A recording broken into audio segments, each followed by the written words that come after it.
بسم اللہ الرحمن الرحیم الصلاۃ والسلام علیک یا سیدی یا رسول اللہ وعلی آلک و اصحابک یا نور اللہ اللہم صلی علی محمد کما تحب و ترضی عنہ۔ نبی کریم صلی اللہ علیہ وآلہ وسلم پر درود پاک پڑھنے سے متعلق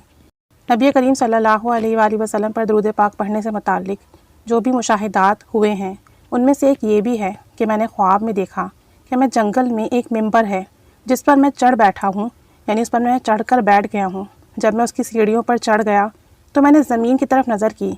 تو کیا دیکھتا ہوں کہ زمین سے دور ہوا میں ایک ممبر ہے اور میں کئی درجے اوپر تک چڑھ گیا ہوں۔ جب مڑ کر دیکھا تو صرف وہ درجہ نظر آیا جس پر میرے پاؤں تھے، باقی کچھ نظر نہ آیا۔ میں نے درود و سلام کا واسطہ دے کر اللہ عز و جل کی بارگاہ میں دعا کی، یا اللہ عز و جل مجھے سلامتی کی راہ چلا۔ اتنے میں پل صراط کی مانند ایک سیاہ دھاگا دکھائی دیا۔ میں نے دل میں سوچا کہ ہو نہ ہو یہ پل صراط ہے جس نے مجھے گھیر لیا ہے۔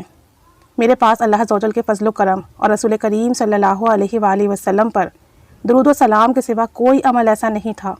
جو اس کٹھن اور دشوار گزار منزل کو عبور کرنے میں میرے کام آتا۔ اتنے میں غیب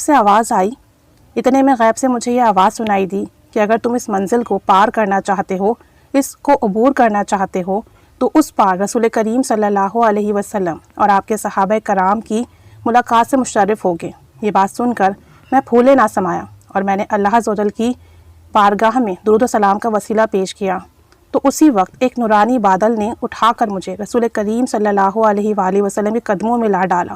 کیا دیکھتا ہوں کہ سرکار دو عالم صلی اللہ علیہ وآلہ وسلم تشریف رکھتے ہیں اور آپ کے دائیں جانب سیدنا ابو بکر صدیق رضی اللہ تعالی عنہ ہیں، بائیں جانب سیدنا عمر فاروق رضی اللہ تعالی عنہ ہیں، آپ کے عقب میں حضرت سیدنا عثمان غنی رضی اللہ تعالی عنہ موجود ہیں، اور حضرت مولا کائنات علی رضی اللہ تعالی عنہ بھی آپ کے روبرو کھڑے ہیں۔ میں نے عرض کی، حضور صلی اللہ علیہ وسلم آپ میرے ضامن ہو جائیں، تو فرمایا کہ میں تمہارا ضامن ہوں اور تمہارا خاتمہ ایمان پر بالخیر ہوگا۔ پھر میں نے دعا کی، درخواست کی تو آپ صلی اللہ علیہ وآلہ وسلم نے ارشاد فرمایا،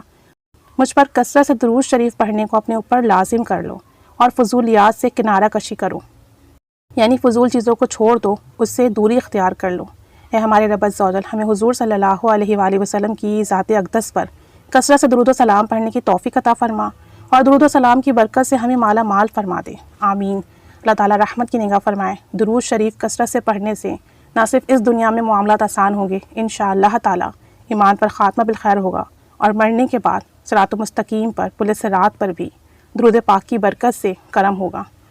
جنت میں جائیں گے انشاءاللہ تعالیٰ حضور صلی اللہ علیہ وآلہ وسلم پر درود و سلام پڑھتے ہوئے، اور درود و سلام کی برکت سے آپ صلی اللہ علیہ وسلم کی خاص کرم نوازی ہوگی اس دن، اور اس دن کی وحشت سے انشاءاللہ تعالیٰ اللہ کے حفظ و امان میں رہیں گے۔ اللہ تعالیٰ ہمیں کثرت سے درود شریف پڑھنے کی توفیق عطا فرمائے، درود پاک کی برکتیں عطا فرمائے، اور ہر پل، ہر سانس کے ساتھ، دل کی ہر دھڑکن کے ساتھ شوق و محبت سے درود شریف کی کثرت نصیب فرما دیں، آمین بجاہ النبی الآمین صلی اللہ علی محمد صلی اللہ علیہ وآلہ وسلم۔ اللہم صلی علی محمد کما تحب و ترضی عنہ۔